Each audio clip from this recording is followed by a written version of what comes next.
Hello everyone, Neil Tappin here from Golf Monthly and welcome to Formby Golf Club and the Staysure PGA Seniors Championship. Now this is the flagship event on the Legends Tour and it's a little bit different to what you might expect from a tour event because this is an alliance event, which means that amateurs get the chance to play alongside some of the best golfers ever to have played the game. And in this video, we're going to provide a bit of a behind the scenes look. So we're going to speak to some of the players and some of the amateurs and some of the figures around the tour and around the tournament to find out exactly what's involved. Right, let's get out there.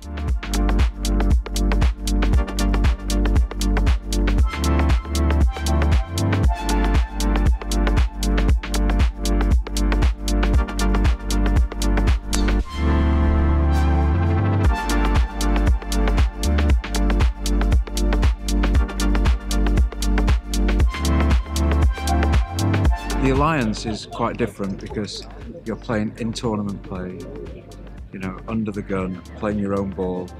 It's like playing in the tournament. It's a lot more nervous. It's very, very different. For us, we always played a Pro-Am on a Wednesday or a Thursday anyway, and even on the main tour for 30 years, always played the Wednesday Pro-Am. This is slightly different because you're just two pros and one amateur.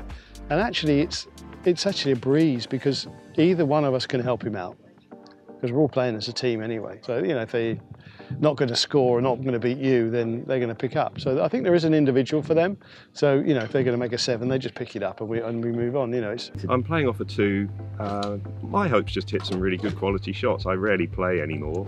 During the time with Paul Casey and Luke Donald, I didn't have time with 2 young kids, so that was 12 years without really playing. I've had this opportunity through Phil and Ryan to come and have a game, so thanks to them. I don't mind what I score. I care about how I conduct myself and play. Be good off the tee, hit it in the fairways and stay out the bunkers, and you should do all right. Under par would be nice, but with crowds that I've never played in front of crowds before, it'd be a different experience. So I'll take it shot by shot. The Legends Tour's had a kind of much needed revamp, I think. It's a very good product because actually I think golf fans can associate with the extraordinarily good play of older professional golfers and women's golf more almost than they can associate with people who can hit 350 yards of the tee. In track and field athletics, this is going to sound like I'm boasting, but I knew I was good. I'd worked really, really hard, you know, so all that body of work, when you stand on the line, of course there's a healthy nerves because you've got to execute, but I knew that I was there by right. You come here and you know you're a hacker. I play off 14, so I can get the ball around, but so that you're there and then,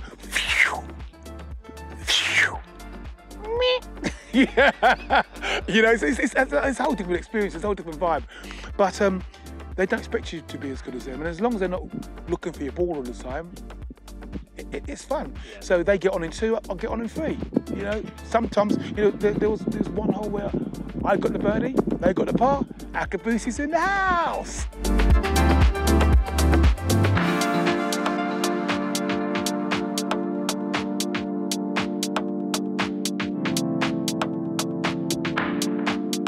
It's a little bit more relaxed, there's no question. The guys have obviously had amazing careers prior to this and are still having some really good moments. You know, Philip Price winning the last 2.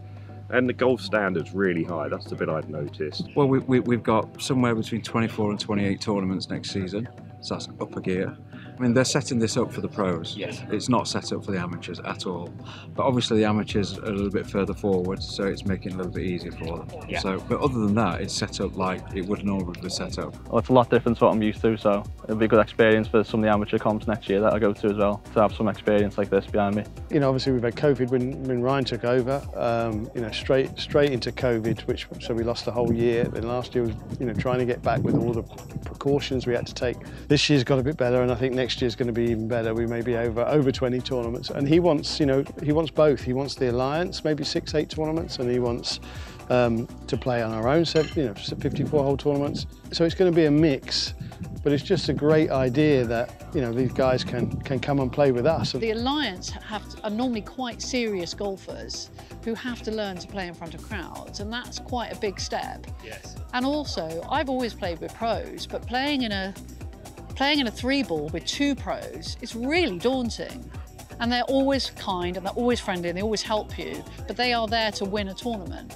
So ultimately, it's a really, really fantastically finitely difficult situation to be in, where you are basically in a properly fully charged competitive environment. And the Alliance, that's why the Alliance guys who come to one tournament then come to 5 or do the whole of the next season, because they get the bug and they just can't put it down. Yeah, the strategy, yeah, and listening to the caddies as well, which always makes a difference. And you suddenly see and hear things that you're not taking into account, and it's another level up, and that's the difference between the pros as well, all that expertise and knowledge.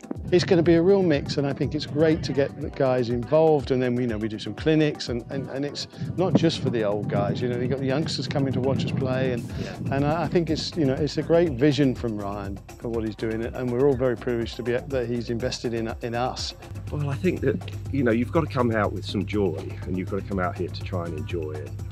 I see quite often, certainly out in the States, a very competitive race, and they often want to come out and see if they can prove something to the pro, and I just think that's probably not the right attitude. Right. And I think that if you can just come out as an amateur, really enjoy your day out, be sociable, ask appropriate questions and enjoy your day really, and be inside the ropes. It's a rare opportunity. Not only, things are going well, that's great, but I think what's really interesting from an amateur perspective is when it goes wrong for the pro. First of all, seeing them get it back into play and all of that. Maybe they might lose it now and again, and sometimes you're like, I don't know where to put myself. And that experience, money can buy it, but that's also part of it. Formby is one of my favourites, it absolutely is. I think it's a fun golf course, it's playable for everyone, it's just got a lot of character. To me, it's right up there, it really is. You have that level of anxiety as kind of standing on the first tee with a few people watching you, but that quickly dissipates, and it's worth it. It's a great experience.